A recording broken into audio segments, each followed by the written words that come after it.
이 시간 은혜 받으실 하나님의 말씀은 신약 성경 갈라디아서 6장 7절로 10절의 말씀입니다. 스스로 속이지 말라. 하나님은 만홀히 여김을 받지 아니하시나니 사람이 무엇으로 심든지 그대로 거두리라. 자기의 육체를 위하여 심는 자는 육체로부터 썩어진 것을 거두고 성령을 위하여 심는 자는 성령으로부터 영생을 거두리라. 우리가 선을 행하되 낙심하지 말지니 피곤하지 아니하면 때가 이름에 거두리라. 그러므로 우리는 기회 있는 대로 모든 이에게 착한 일을 하되 더욱 믿음의 가정들에게 할지니라. 아멘.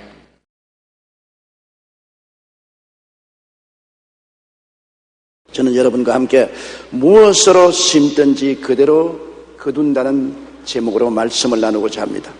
농사일은 정직합니다. 농부가 무엇으로 심든지 그대로 거둡니다. 땅은 사기치지 않습니다. 콩은 심으면 콩 나고 팥을 심으면 반드시 팥이 납니다. 그런데 우리는 인생사는 그렇지 않다고 생각하는데 하나님께서는 인생사도 먼 눈으로 보면 마찬가지라고 말씀을 하고 계십니다. 하나님을 속일 수가 없다는 것입니다. 인생사도 심은 대로 삶의 과정 중에서 거두게 된다는 것을 성경은 우리에게 확실히 말씀해 주고 있습니다. 첫째로 심고 거두는 법칙은 에덴 동산에서부터 출발한 것을 우리는 알 수 있습니다. 사람의 마음은 밭이요 하나님의 말씀은 씨앗입니다.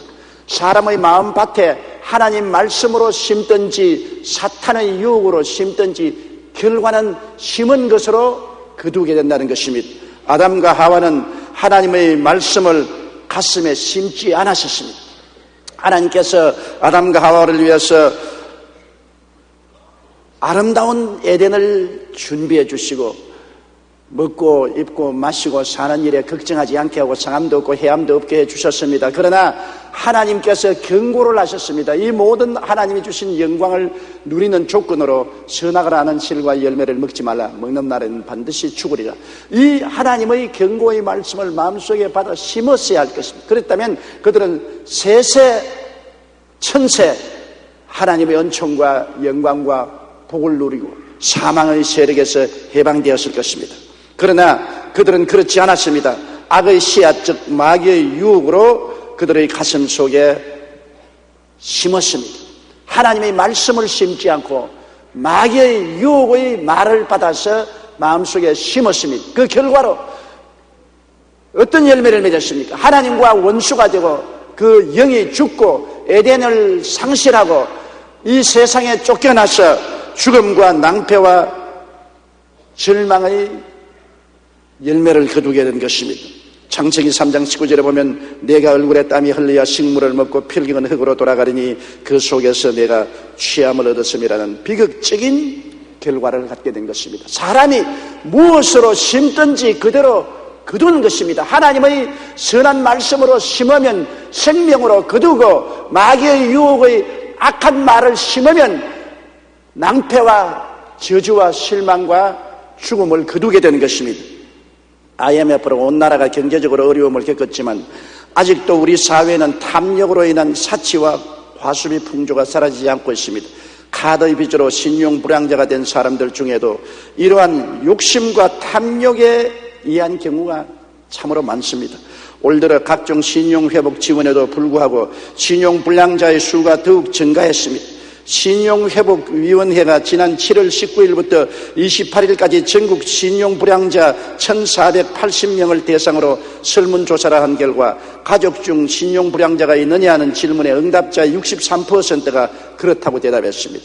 이는 지난해보다 4.4% 늘어난 것입니다. 또 응답자의 83.8%가 신용불황자가 된 이후 가족 불화, 이혼, 별거 등을 경험했다고 대답했는데 이 역시 지난해보다 2.5%가 늘어난 것입니다. 이처럼 탐욕으로 심으면 악의 삭이 납니다. 탐욕의 대가는 절망이고 결국 사망의 열매를 맺게 되는 것입니다. 마귀는 아담과 하와를 꿰인 재미를 예수님의 생애에도 실현해 보려고 했습니다. 예수님이 유대 광야에서 40주 40야 금식하시고 줄이 섰을 때 마귀는 탐욕으로 예수 그리스도의 마음에 심어보려고 했는 것입니다. 마귀는 마태복음 4장 3절로 4절에 보면 시험하는 자가 예수께 나와서 가로되 내가 만일 하나님의 아들이여든 명하여 이 돌들이 떡덩이가 되게 하라. 예수께서 대답하여 가라사대 기록하였으되 사람이 떡으로만 살 것이 아니요 하나님의 입으로 나오는 모든 말씀으로 살 것이라 하였느니라 하시니, 이 말의 내용은 이것입니다. 마귀가 찾아와서 굶주린 예수님을 바라보고 정말 측은하고 불쌍하군요. 하나님이 왜 섭섭하게도 아들을 굶게 하는 것입니까? 그러니 하나님이 안 돌봐주니 당신이라도 직접 돌로 떡을 만들어 먹으세요. 예수님의 마음속에 하나님이 이렇게 굶주리는데도 먹여주지 않는다는 섭섭함을 넣으려고 하는 것입니다. 섭섭함이 들어오면 그 다음 마귀의 유혹에 빠지게 되는 것입니다. 그러나 예수님은 단호하게 마귀의 유혹을 물리쳤습니다. 사람이 떡으로만 살 것이 아니라 하나님의 입으로 나오는 모든 말씀으로 살 것이라고 말했습니다. 그 다음 마귀는 마태복음 4장 5절로 7절에 마귀가 예수를 거룩한 성으로 데려다가 성전 꼭대기에 세우고 가로되 내가 만일 하나님의 아들이여든 뛰어내리라. 기록하였을 때 제가 너를 위하여 그 사자들을 명하시리니 저희가 손으로 너를 받들어 발이 돌에 부딪히지 않게 하리로다 하였느니라. 예수께서 이르시되 기록하였을 때 주 너희 하나님을 시험치 말라 하였느니라. 이 시험은 뭐니습니까? 마귀가 예수님을 높은 뼈중탑 위에 데리고 가서 세워놓고 하나님이 유명하게 만들어 주시니 아들의 능력을 사용하여 기적을 연출하여 유명하게 되라. 섭섭하게도 하나님은 당신을 유명하게 안 만들어 주신다. 그러니 자력으로라도 유명하게 되라. 하나님에 대한 섭섭한 감정을 넣어서 타락하게 하려고 하는 것입니다. 그때 예수님은 단호하게 하나님을 시험치 말라고 물리쳤습니다. 그러자 마귀는 예수님을 높은 산에 올려가 데리고 가서 천하 만국을 보여주고 하는 말이, 하나님은 당신에게 천하 만국의 영광을 안 주시나 나는 주겠으니 내게 절하라. 하나님이 안 주시지 않느냐? 그럼 나는 주겠다. 내게 절하라.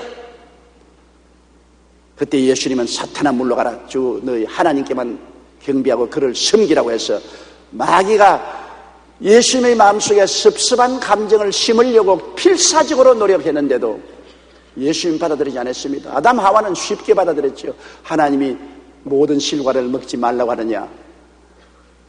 아니라 모든 실과는 다 먹되 선악과라는 실과는 먹지 말라. 먹는 날에는 죽을까 하노라. 안 죽는다. 내가 이 실과를 먹으면 눈이 밝아 하나님처럼 될까? 하나님이 두려워해서 그렇게 하시는 것이다.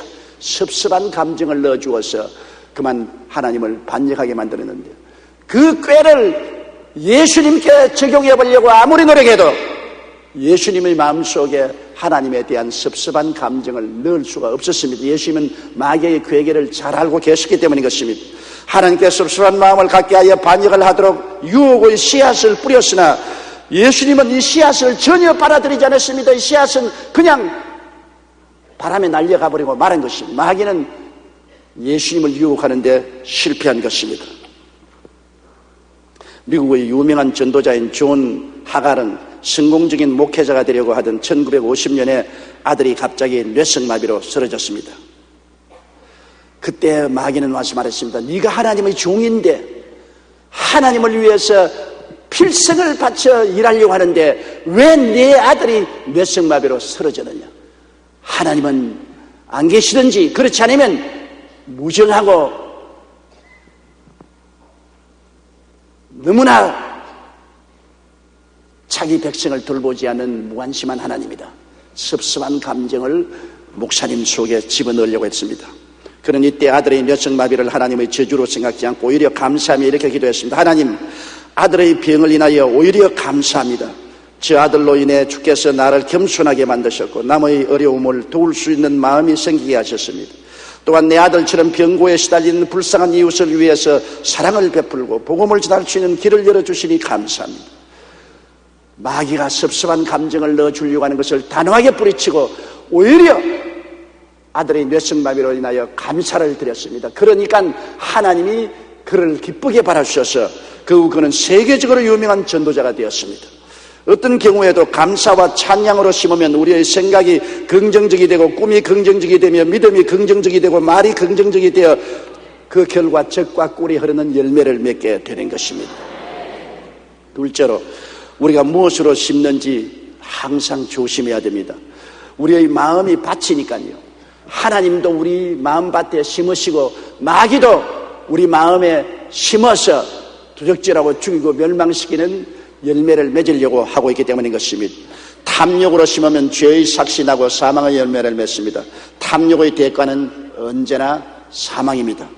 야고보서 1장 15절에 욕심이 잉태한 즉 죄를 낳고 죄가 장성한 즉 사망을 낳느니라고 말한 것입니다. 골로새서 3장 5절로 6절에 그러므로 땅에 있는 지체를 죽이라 곧 음란과 부정과 사욕과 악한 정욕과 탐심이니 탐심은 우상숭배니라 이것을 인하여 하나님의 진노가 임하느니라. 우리가 가장 경계해야 될 것이 탐욕인 것입니다. 자기의 분수를 뛰어넘어 욕심을 가지는 이 탐심이 우리를 파멸케 하는 씨앗을 심게 만들어 놓는 것입니다. 욕심이 잉태하면 죄를 낳게 되고 죄가 장성하면 사망을 낳게 되는 것입니다. 현재 우리나라 사람 10명 중에 4명이 복권 대박을 꿈꾼다고 합니다. 저도 가끔 복권을 한번 사볼까 싶은 생각이 날 때가 있습니다. 그만큼 복권에 대한 유혹은 강합니다. 미국의 한 언론사가 1천만 달러 우리나라 돈으로 약 120억 원에 달하는 복권에 당첨된 사람 70명을 대상으로 5년 후에 그들의 행복지수를 조사한 적이 있습니다. 그런데 예상과 달리 80%에 달하는 56명이 당첨 이후 더 불행해지게 되었다고 대답했습니다. 처음에는 집과 차를 바꾸어서 좋았지만 결국 돈 때문에 싸움이 일어나서 가정이 파탄되고 만 것입니다. 반면 복권 당첨 후 행복해졌다고 대답한 소수의 사람들은 당첨금의 상당 부분을 교회에 헌금하거나 사회단체에 기증했다고 말했습니다. 백만장자 앤드류 카네기는 세상에 돈이라는 우상보다 사람을 더 타락시키는 우상이 없다고 말했었습니다. 맞습니다. 무엇이든지 탐욕으로 심으면 악의 삭시 나게 되고 그 결과는 파탄을 가져오게 되는 것입니다. 우리가 불평과 원망으로 심으면 불행과 실망과 실패로 거둡니다. 우리 마음속에 불평 좀 하고 원망 좀 했다고 무슨 큰 대수가 될 것이냐고 생각하지만 그것이 씨앗입니다. 원망도 씨앗이요 불평도 씨앗이요 이 씨앗을 나의 마음의 밭에 심는 것입니다. 그냥 지나치는 것이 아닙니다. 사람이 무엇으로 심든지 그대로 거둔다고 말씀하라고 있는 것입니다. 부정적인 생각과 꿈과 믿음과 말을 심어 놓으면 우리의 삶은 광야로 들어가게 되는 것입니다. 이스라엘 백성이 항상 하나님을 원망했습니다. 그래서 그들은 광야를 떠나지 않고 광야에서 전부 다 소멸되고 말한 것입니다. 민수기 14장 27절로 29절에 보면 나를 원망하는 이 악한 회중을 내가 어느 때까지 참으랴. 이스라엘 자손이 나를 향하여 원망하는 밖에 원망하는 말을 내가 들었노라. 그들에게 이르기를 야훼의 말씀에 나의 삶을 가리켜 맹세하노라. 너희 말이 내 귀에 들린 대로 내가 너희에게 행하리니 너희 시체가 이 광야에서 엎드러질 것이라고 말한 것입니다. 원망과 불평은 결국 하나님과 원수가 되게 하고 하나님의 진노를 격발해서 큰 환난을 당하게 만들어주는 것입니다. 민수기 11장 1절로 2절에 백성이 야훼의 들으시기에 악한 말로 원망하며 야훼께서 들으시고 진노하사 야훼의 불로 그들 중에 붙어서 진끝을 사르게 하시며 백성이 모세에게 부르짖음으로 모세가 야훼께 기도하니 불이 꺼졌더라고 말한 것입니다. 또 보면 백성이 에돔 땅을 들러가는 것에 마음이 상해 애굽에서 인도하여 광야에서 죽게 하는 거 식물도 없고 만나도 싫다고 불평하자 하나님이 불뱀을 보내셔서 그들을 물게 하며 불뱀에 물려서 많은 백성이 죽었습니다. 원망과 불평은 하나님의 심판을 격발하게 되는 것입니다. 그렇기 때문에 마귀는 우리에게 자꾸 원망과 탄식을 하게 만들어서 하나님의 진노를 당하도록 유도를 하는 것입니다. 우리는 사람이 무엇으로 심든지 그대로 거둠으로 원망과 탄식으로 심지 말아야 됩니다. 많이 심으면 많이 거두고 적게 심으면 적게 거둡니다. 안 거둘 수는 없는 것입니다. 성경에는 스스로 속이지 말라. 내가 심어도 안 거둘 것이라고 속이지 말라는 것입니다. 사람이 무엇으로 심든지 그대로 거둔다고 말씀하라고 있는 것입니다. 감사와 찬양으로 심으면 생각이 긍정적이 되고 꿈이 긍정적이 되고 믿음이 긍정적이 되고 말이 긍정적이 되고 그 결과 젖과 꿀이 흐르는 땅으로 들어가게 되고 열매를 맺게 되는 것입니다. 마태복음 25장 29절에 무릇 있는 자는 받아 풍족하게 되고 없는 자는 있는 것까지 빼앗으리라. 있는 것을 가지고 감사하면 하나님은 더 있게 만들어 주시고, 있는 것조차 보지 않고 자꾸 없는 것으로 불평을 하면 있는 것도 하나님이 모두 다 제하여 버리시겠다고 말씀한 것입니다. 헤럴드 러센이라는 미국 공수부대원이 2차 대전에 참여했다가 두 팔이 잘리는 부상을 당했습니다. 그는 나는 이제 쓸모없는 고깃덩어리라고 좌절과 절망의 인생을 포기했습니다. 그러다가 한 의사에게 전도를 받고 예수님을 영접했습니다. 그가 다시 삶에 대한 희망을 갖게 되자 의사는 그에게 의수를 만들어 주셨습니다. 그래서 그는 인조 팔을 끼고서 열심으로 글을 쓰는 것을 배웠었습니다. 그리고 그리스도를 의지해서 그때부터 기쁨을 얻고 낙천적이 되고 소망차게 된 것입니다. 그 소문이 나자 몇 년 후 그는 우리 생애 최고의 해라는 영화에 출연 제의를 받고 그 영화의 상위 용사로 출연해서 열심히 연기했습니다. 그 결과 1947년 아카데미 조연상과 특별상을 동시에 수상했고 그 상금을 모두 상위 용사를 위한 자선 사업에 바쳤습니다. 한번 어떤 신문 기자가 찾아와서 당신의 신체적인 조건이 당신을 실망치 않게 하느냐고 물었습니다. 이때 러셀은 아니요, 나의 육체적인 장애는 오히려 내 인생에 큰 복이 되었습니다. 나는 잃어버린 것을 계산한 것이 아니라 아직 남아있는 내 팔다리를 기억하고 하나님께 감사합니다. 좋은 말씀 아닙니까? 근데 잃어버린 두 팔을 인하여 불평하지 않고 그래도 아직 남아있는 두 다리와 몸뚱아리를 인하여 하나님께 감사드린다. 맞습니다. 어떤 상황에도 하나님께 감사할 것들을 헤아리는 사람을 하나님은 절대 버리지 아니하시는 것입니다. 그의 약점과 단점까지도 사용하셔서 주님이 높여주는 것입니다. 감사하니까 상위 용사가 되어 두 팔을 잃은 것까지 오히려 유익이 되어서 그는 유명한 배우가 될 수가 있는 것입니다. 빌립보서 4장 6절로 7절에 아무것도 염려하지 말고 모든 일에 기도와 간구로 너희 구할 것을 감사함으로 하나님께 아뢰라. 그리하면 모든 지각에 뛰어난 하나님의 평강이 그리스도 예수 안에서 너희 마음과 생각을 지키시라고 말씀하신 것입니다. 우리는 오늘 추수감사 예배로 드리고 있습니다. 이 추수감사의 유래는 미국의 청교도에게서 시작했는데 미국의 초대 대통령 조지 워싱턴은 돈독한 신앙으로 신생 미국의 기반을 다진 인물입니다. 그는 1789년 상하원 의원들로 구성된 연합위원회가 상정한 감사절과 기도절 제정을 인준한 뒤 이런 역사적인 선언을 했습니다.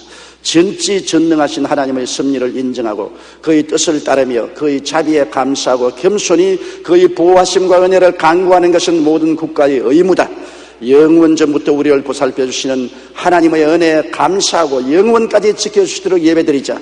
그러면 우리를 굳게 지켜주실 것이라고 말했어요. 대통령이 온 국민 앞에 하나님을 신뢰하고 감사하는 선언을 한 것입니다. 이 감사절은 3대 대통령이었던 토마스 제퍼슨에 의해 폐지되었다가 헤일이라는 여성이 벌인 캠페인 영향을 받아 1863년 링컨 대통령에 의해 다시 복구되었습니다. 감사를 심을 줄 아는 지도자들을 통해 미국은 번영하는 나라로 성장한 것입니다. 감사로 제사를 드리는 자가 나를 영화롭게 하는 그 행위를 옳게 하는 자에게 하나님의 구원으로 보이리라고 말씀한 것입니다. 한 국가도 원망과 불평과 탄식을 하면은 잘못된 씨앗을 심어서 낭패와 실망을 거두게 되지만 한 국가도 감사와 찬양을 드리고 하나님을 섬기면 좋은 씨앗을 심어서 결국에는 번영과 축복으로 거두게 되는 것입니다. 셋째로 하나님이 이 땅에서 찾으시는 사람은 어떠한 사람이겠습니까? 사람이 특별히 잘나고 특별히 못난 사람이 별로 많지 않잖아요. 다 평균적인 인간으로서의 삶을 살고 있습니다. 그럼에도 불구하고 어떤 사람은 하나님이 사랑하고 귀하게 여기고 다른 사람은 하나님이 싫어하고 미워하시는 사람이 있습니다. 그 기준이 어디에 있을까요?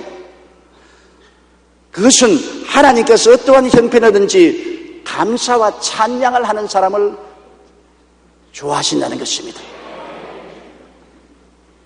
우리의 선한 행위로 말미암지 않고 하나님이 은혜와 사랑으로 구원하시는 이 마당에 하나님께 감사하고 찬양하는 사람을 하나님은 특별히 귀하게 여기신다는 것입니다. 뭐 우리가 무슨 공로를 세워서 하나님께 인정받을 만한 자격자가 되지는 않습니다. 그 은혜를 인하여 믿음으로 말미암아 구원을 얻나니 이것이 우리에게서 난 것이 아니요 하나님의 선물이라. 행위에서 난 것이 아니니 누구든지 자랑치 못하게 하려면이라고 말한 것입니다. 행위로 자랑할 자가 아무도 없는데 뭘 내가 잘했다 이것 때문에 하나님께 사랑받을 만한 자격이 있다고 고개를 흔들 수가 없습니다. 그러나 하나님이 찾으시는 것은 하나님이 너무나 큰 일을 해주셨는데 이를 받고도 입을 휘어버리고 감사할 줄 모르는 사람을 하나님은 싫어하시는 것입니다. 하나님께 은혜 받은 것을 계산하고 생각해서 감사하여 눈물을 흘리고 찬미하는 사람을 하나님은 귀하게 보시고 안아주시는 것입니다. 우리 하나님이 우리에게 해주신 일이 너무나 많지 않아요? 예수님 십자가 보혈을 통해서 죄와 절망, 저주와 죽음 이 모든 일에서 해방이 시게 해주시고 은총을 주신 것을 생각할 때 너무나 감사하지 않아요? 우리는 너무 감격 없이 감사 없이 살아가는 인생이 된 것을 볼 때 탄식스럽지 아니할 수 없습니다. 구약에 보면 사울 왕과 다윗 왕은 두 왕인데 둘 다 그렇게 행위로서는 훌륭한 왕은 아니었습니다. 그럼에도 불구하고 하나님은 사울을 미워하셨습니다. 왜냐? 사울은 시기, 질투, 분노에 가득한 왕으로 하나님께 버림을 당했는데 그는 일생에 하나님을 찬미하는 시 한 수도 적지 않았습니다. 시편에 여러분 사울 왕이 지었다는 시가 한 편도 나와 있지 않습니다. 이스라엘의 초대 왕이었지만은 그는 언제나 마음속에 시기와 분노와 질투로 부글부글 끓으셨습니다. 부정적인 사람이었습니다. 그 결과로 그는 파멸당하고 말은 것입니다. 그러나 다윗은 어떠한 사람입니까? 다윗은 하나님을 찬미하는 수많은 시와 찬미를 하나님께 드려 하나님 마음에 합당한 사람이라 했습니다. 사도행전 13장 21절로 22절에 사울을 40년간 주셨다가 패하시고 다윗을 왕으로 세우시고 정가에 가라사대 내가 이새의 아들 다윗을 만나니 내 마음에 합한 사람이라 내 뜻을 다 이루게 하시려 하시더니 왜 다윗이 하나님께 합당한 사람이냐? 그는 언제나 하나님께 감사하고 찬양하며 긍정적이고 적극적이고 창조적인 마음을 가지고 있었기 때문인 것입니다. 시편 150편 중 73편에 다윗의 이름이 있습니다. 다윗은 노래 잘하는 자, 악기도 많이 발명한 자로 성경에 기록되어 있습니다. 노래 잘하는 자, 그는 하나님께 끊임없이 노래하고 감사하고 찬양하며 간구했었습니다.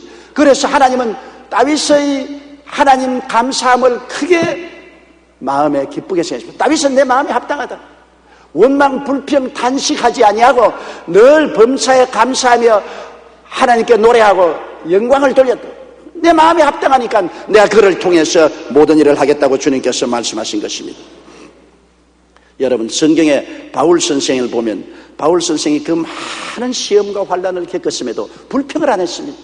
바울 선생은 항상 기뻐하라, 쉬지 말고 기도하라, 범사에 감사라고 하고 그것을 실천한 분인 것입니다. 보통 사람 같으면 바울같이 헌신하고 전 생애를 바쳐서 하나님 사업을 하면서 그만큼 고생한 사람 별로 없습니다. 그쯤 되었으면 하나님께 원망이나 불평을 한마디 할 만한데 바울은 하지 않았습니다.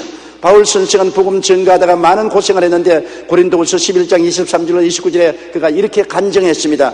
저희가 그리스도 일꾼이냐 정신없는 말을 하거니와 나도 더욱 그러하도다. 내가 수고를 넘치도록 하고 옥에 갇히기도 더 많이 하고 매도 수없이 맞고 여러 번 죽을 뻔하였으니 유대인들에게 40에 하나 감한 매를 5번 맞았으며 3번 태장으로 맞고 1번 돌로 맞고 3번 파선하였는데 일주일을 기품해서 지냈으며 여러 번 여행에 강의 위험과 강도의 위험과 동족의 위험과 이방인의 위험과 시내의 위험과 광야의 위험과 바다의 위험과 거짓 형제 중의 위험을 당하고 또 수고하며 애쓰고 여러 번 자지 못하고 줄이며 목마르고 여러 번 굶고 춥고 헐벗었노라. 이외의 일은 고사하고 오히려 날마다 내 속에 눌리는 일이 있으니 곧 모든 교회를 위하여 염려하는 것이라. 누가 약하면 내가 약하지 아니하며 누가 실족하게 되면 내가 애타지 않더냐. 이처럼 많은 시험과 환난을 당해도 바울 선생은 늘 하나님께 감사하며 찬양했습니다. 그 대표적인 예가 그가 빌립보에서 복음을 전가하다가 잡혀서 늘씬하게 얻어맞고 빌립보 옥중에 깊이 갇혔습니다. 양손 양발에 차고에 차이고 신라와 함께 밥도 굶고 매를 맞아 피가 흐르고 몸은 쓰리고 아픈데 밤중에 원망과 불평을 한 것이 아니라 기도하고 난 다음 하나님께 감사 찬양을 들었습니다. 쇠고랑을 철렁철렁 하면서 감사와 찬송을 드리는데 그 감사와 찬송이 얼마나 진실했던지 흉악한 죄수들이 같은 방에 있으면서 시끄럽다 소리 안 하고 다 그 찬송을 들었습니다. 그러자 하나님이 그 찬송의 장단을 맞춘다고 한번 두들기니 지진이 일어나고 마는 것입니다. 빌립보 전 시가 뒤에 흔들리고 감옥문이 열리고 차고가 다 풀리고 하나님의 영광이 나타난 것을 보는 것입니다. 그런 어려움 가운데도 원망과 불평하지 않고 감사와 찬양을 드리는 것이 하나님의 마음에 감동을 주신 것입니다. 저는 리더스 다이제스트에서 에비 로빈슨이라는 사람에 대한 기사를 읽은 적이 있습니다. 에비 로빈슨은 트럭 운전사였는데 교통사고로 시신경을 다쳐서 시각장애자가 되어서 장님이 되었습니다. 그러나 그는 독실한 기독교인이어서 낙심하거나 절망하지 않았습니다. 오히려 하나님께 감사를 드렸습니다. 자, 교통사고로 실명을 했는데 보통 사람 같으면 다 원망 불평하죠. 하나님, 나는 하나님을 믿고 하나님의 자녀인데 왜 내가 교통사고를 나게 허락해 주셔서 실명되게 했습니까? 하겠는데 이 사람은 그렇지 않았습니다. 그는 저녁만 되면 자기 집 잔디밭에 앉아 무릎을 꿇고 늘 이렇게 기도했습니다. 하나님 아버지, 오늘까지 빛을 주시고 생명을 주시고 여기까지 인도하여 주신 것을 감사합니다. 매일 이렇게 감사 기도를 하자 놀라운 일이 일어났습니다. 석 달 만에 그의 시신경이 회복되어 물체가 희미하게 보이기 시작한 것입니다. 지금은 완전히 회복되어 예전처럼 생활할 수 있게 되었다는 것입니다. 감사의 기도가 이런 기적을 베푸는 것입니다. 그 마음을 긍정적이고 적극적이고 행복하고 평안하게 만들어서 치료의 역사가 그 몸속에 넘쳐나서 시력이 회복되게 된 것입니다. 칼 힐티는 행복론에서 감사하는 사람은 젊어진다고 말했습니다. 여러분, 우리는 다 늙어져요. 별 도리 없이 하루하루 늙어져 갑니다. 그러나 감사를 하면은 늙어져가는 길도 중지시킬 수가 있다는 것입니다. 원망 불평 탄식해 보십시오. 얼굴이 길쭉해지고 얼굴에 밝은 색깔이 없어지고 주름살이 지고 늙어지게 되는 것입니다. 감사와 기쁨은 인생의 기름칠을 해주는 역할을 해주는 것입니다. 우리가 어떤 일을 당하든지 감사와 찬양을 심으면 우리 삶에 생기가 돌고 기쁨이 충만하여 범사에 긍정적이 되고 결국 그 삶에 젖과 꿀이 흐르게 되는 것입니다. 그러므로 내게 주신 모든 것을 헤아려 감사하라. 우리가 기도할 때 기도할 제목이 없다고 말할 때가 많습니다. 여러분, 우리가 과거에서 지금까지 살아온 세월 동안에 은혜를 받은 것을 일일이 기억하고 그것으로 감사를 하면 기도할 제목이 많습니다.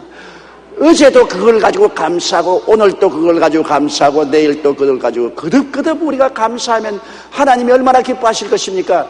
그러므로 감사로 제사를 늘 드려야 돼요. 뭐 기도할 것이 없다, 나는 감사할 것이 없다, 거짓말입니다. 살아온 세월을 돌이켜볼 때 또한 예수 그리스도 안에서 하나님이 우리에게 주신 큰 축복과 은혜를 생각할 때 왜 감사하지 않을 수가 있어요? 다른 기도할 것 없으면 일일이 손가락으로 헤아려서 감사를 해야 돼요.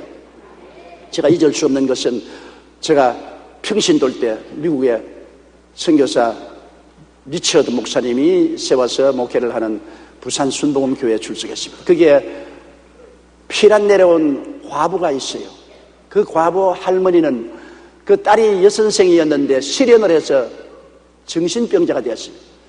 지금 내가 생각할 때 그 할머니가 한 70세쯤 되는데 그 정신병자가 된 딸이 한 30세 됐는데 그 딸을 늘 손을 잡고 교회에 와서 기도하고 또 손을 잡고 집으로 돌아가요. 그 70세 어머니가 없으면 이 딸은 완전히 식물인간이요. 그저 휘직휘직 웃고 아무것도 못해요. 그런데 저는 특별히 마음속에 이업심이 생겨서 그 할머니가 교회에 오면 특별히 안내해서 좋은 자리에 앉히고 했는데 그 할머니가 늘 눈물을 흘리면서 하나님께 감사하는 것을 보고 그때는 이해하기 시작했습니다. 피난 내려오면서 온 가족 식구 다 잃어버리고 외딸 하나 의지하고 살다가 그 외딸이 정신병자가 되었는데 그 외딸을 끌고 교회에 와서 눈물을 흘리면서 감사를 자꾸 해요. 그래서 제가 그 할머니에게 물었습니다.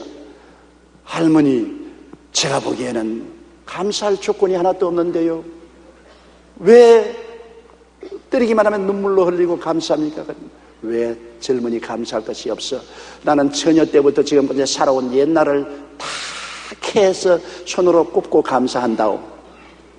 현재 감사할 것이 없어도 옛날 처녀 시절에 예수 믿고 북한에서 살다가 피란 내려와서 지금까지 지낼 수 있도록 해준 하나님의 은혜를 하나하나 전부 기억하고 캐내어서 손가락으로 짚어가면서 감사한다고 그랬었습니다. 그래서 그 할머니가 항상 기쁨이 충만하고 즐거움이 넘치는 것을 보았고, 선교사님이 그 할머니를 불쌍히 여겨서 모자원에 넣어주고 그 딸을 돌보아주는 것을 보았습니다. 감사로 제사를 드리니까 하나님이 같이 하시더라고요. 과거에 살아온 모든 것을 손꼽아 짚어가면서 감사하는 말이 지금도 저희 가슴 속에 기록되어 있습니다. 그런 할머니가 과거를 기억하면서 손가락으로 짚어가면서 감사한다고 하면, 오늘날 우리가 사는 형편은 그때보다 얼마나 잘 사는 것입니까? 정말 기뻐 춤추도록 잘 사는 것입니다. 그런데 우리가 감사하면 어떻게 되겠습니까? 여러분, 감사는 하나님께 나아가는 큰 대로가 됩니다. 하나님께 나아가는 길이 없다고 말하지 마십시오. 하나님께 나아가는 큰 대로가 바로 감사입니다. 시편 100편 4절에 감사함으로 그 문에 들어가며 찬송함으로 그 궁전에 들어가서 그에게 감사하며 그 이름을 송축할지어다. 감사하면 하늘에 들어가는 문이 열려요. 찬송하면 하나님이 궁전에 들어가요.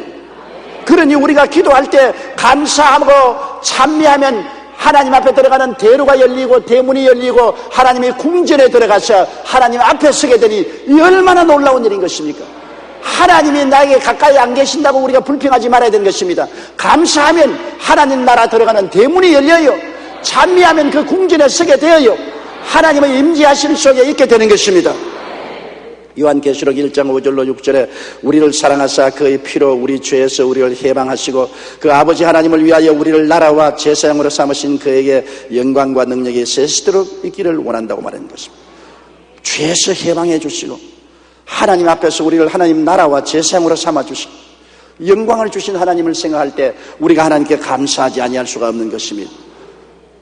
시편 50편 14절로 15절에 감사로 하나님께 제사를 드리며 지극히 높으신 자에게 내 성운을 갚으며 환난 날에 나를 부르라 내가 너를 건지리니 내가 나를 영화롭게 하리라. 감사로 제사를 드리는 자는 환난 날에 주님이 함께하여 건져주고 영화롭게 해주겠다고 말하는 것입니다. 이만큼 하나님은 감사를 좋아하시고 원망과 불평을 미워하시는 것입니다. 감사하는 자는 가나안 땅에 들어가고 원망과 불평하는 자는 광야에 방황하게 내팽개쳐버리고 말한 것입니다.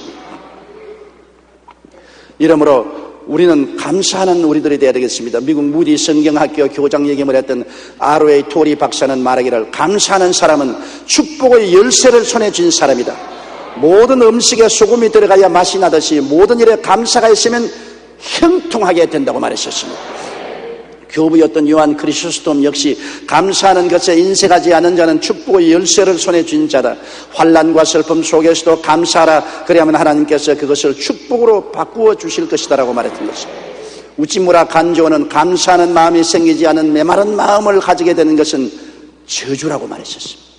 바로 저주가 다른 데 있는 것이 아니라 감사할 줄 모르는 메마른 마음, 원망과 불평하는 마음이 저주의 씨를 심고 있다는 것입니다. 찰스 스플존은 촛불을 보고 감사하면 전등불을 주시고 전등불을 보고 감사하면 태양을 주시고 태양을 보고 감사하면 광명한 천국을 주신다고 말씀을 하셨습니다. 하나님이 찾으시는 사람은 바로 감사하는 사람입니다. 어떠한 형편에서든지 감사와 찬양을 하는 자가 형통과 축복의 씨앗을 심게 되는 것입니다. 그러므로 시편 37편 1절로 2절에 행악자를 인하여 불평하여 하지 말며 불의를 행하는 자를 투기하지 말지어다. 저희는 풀과 같이 속히 배임을 놓을 것이며 푸른 채소같이 쇠잔할 것입니다. 시편 37편 4절에 또 야훼를 기뻐하라. 저가 내 마음의 소원을 이루어 주시리라. 내게 불의를 행하고 나를 고통하는 사람이 올지라도 원망과 불평하지 말고 오히려 하나님을 기뻐하고 감사하면 하나님이 우리를 형통케 해주시겠다고 말한 것입니다. 우리는 하나님을 바라보고 사는 사람인 것입니다. 하나님이 나를 위하시면 사람이 내게 어찌하리요? 그 아들을 아끼지 않고 내게 주시니 그 아들과 함께 무엇을 선물로 주지 않겠느냐? 우리의 살고 죽는 것도 하나님께 달려고 일어서고 넘어지는 것도 하나님께 달렸습니다. 우리가 나아가고 나아가지 않는 것도 하나님께 달렸습니다. 우리는 하나님이 택하신 족속이요 왕같은 제사장이요 거룩한 나라요 거의 소유된 백성인 것입니다. 하나님이 우리의 모든 삶에 관여하고 계십니다. 우리는 하나님과 함께 인생을 사는 사람들입니다. 그러므로 이 하나님을 우리는 어떠한 일에 쓰나 감사하고 찬미하고 예배드리면 하나님이 우리를 이끌어 가십니다. 눈에는 아무 전가 안 보이고 귀에는 아무 소리 안 들리고 소연 잡히는 건 없고 내 앞길 칠흑같이 어두워도 나의 삶은 내가 사는 것이 아니라 하나님과 함께 사는 인생인 것입니다. 그러므로 우리가 하나님께 감사와 찬양을 드리면 하나님은 우리에게 하나님의 영광을 보여주시는 것입니다. 우리 예수 믿는 사람은 어떠한 일이 있어도 마음에 하나님에 대한 섭섭함을 가져서는 안 됩니다. 마귀는 아담에게 섭섭한 감정을 넣어서 탐욕을 갖고 타락하게 만들었습니다. 예수님에게 아무리 섭섭한 감정을 넣어주려고 해도 예수님은 그를 받아들이지 않고 배격했습니다. 우리가 어떠한 내게 손실되는 일이 있고 고통스러운 일이 있어도 하나님을 원망해서는 안 됩니다. 하나님을 사랑하는 자 곧 뜻대로 부르심을 입은 자들에게는 모든 일이 합력하여 선을 이루게 되는 것입니다. 하나님은 악을 선으로 바꾸시는 하나님인 것입니다. 먼 눈을 바라보고 하나님을 의지하고 좋은 일이나 나쁜 일이나 성공할 때나 실패할 때나 건강할 때나 병들 때나 모든 일에 하나님께 감사하는 여러분 되시기를 주의 이름으로 축원합니다. 범죄심리학자인 소프 박사는 형무소에 있는 죄수와 수도원에 사는 수도사의 차이를 이렇게 말했습니다. 형무소에 있는 죄수도 형무소에서 밖으로 못 나갑니다. 수도원에서 수도하는 수도사도 수도원 밖으로 못 나가니 갇혀있는 삶은 똑같은 처지인 것입니다. 형무소에 있는 사람은 하루 종일 불평과 요구만을 말합니다. 수도원에 있는 수도사는 하루 종일 감사의 기도를 드립니다. 하나님을 믿는 기독교인도 만일 감사의 기도 대신 요구와 불만의 기도만을 드린다면 눈에 안 보이는 형무소에 들어가 있는 죄수와 같은 것입니다. 형무소에 있는 죄수는 감사하지 않습니다. 늘 원망과 불평하죠. 그러나 똑같은 수용소에 있는 수도사는 하루 종일 성경 읽고 하나님께 예배하고 감사하죠. 똑같은 처지에 있어도 그 마음의 태도는 다릅니다. 고립되는 점에서 감옥은 수도원과 비슷합니다. 그러나 그에 대한 반응이 어떠냐에 따라 큰 차이가 생깁니다. 바울과 실라는 감옥에 갇혔지만 죄수와 같이 행동하지 않았습니다. 오히려 수도원에 있는 수도사처럼 하나님을 찬양하고 감사했던 것입니다. 이런 사람이 바로 하나님이 찾으시는 사람이신 것입니다. 좋은 환경에 우리가 감사는 다 할 수가 있습니다. 좋은데 왜 감사 안 해요? 안 좋은데, 고통스러운데 그래도 감사하는 이것이 위대한 신앙인 것입니다. 우리는 그저 살아있는 것만 해도 감사하기 짝이 없어요.